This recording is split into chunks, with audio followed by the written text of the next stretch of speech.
Hello friends, welcome back to my channel.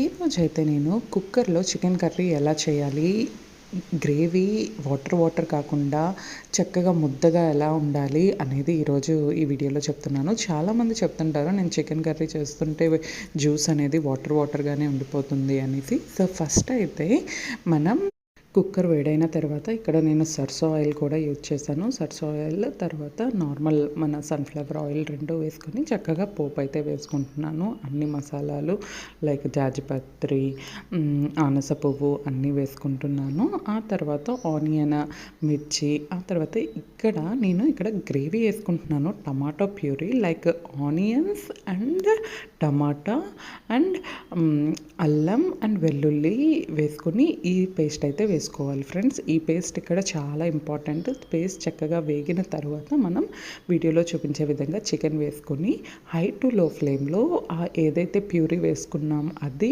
Plus chicken రెండు చక్కగా కలిసేలా హై టు లో ఫ్లేమ్లో మనం టోస్ట్ చేసుకోవాలి.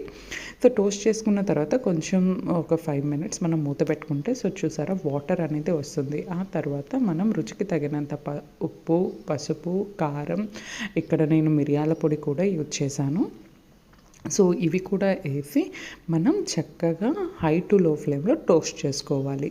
సో ఈ విధంగా టోస్ట్ చేసుకున్న తర్వాత నేను చికెన్ మసాలా కొంచెం వేసుకుని వాటర్ అయితే వేసుకుంటున్నాను. వాటర్ మరీ ఎక్కువ వేయకూడదు, కొంచెం వేసుకుంటే సరిపోతుంది. ఎందుకంటే మనం కుక్కర్లో వండుతున్నాం కాబట్టి చికెన్ నుండి కొంచెం వాటర్ వస్తుంది. తర్వాత 3 హైలో 2 లో ఫ్లేమ్లో ఇచ్చుకుంటే సరిపోతుంది. చూసారా కర్రీ అయితే ఈ విధంగా వచ్చింది. చాలా బాగుంటుంది ఫ్రెండ్స్, ఒక్కసారి ట్రై చేయండి. ఐ హోప్ ఈ వీడియో నచ్చింది.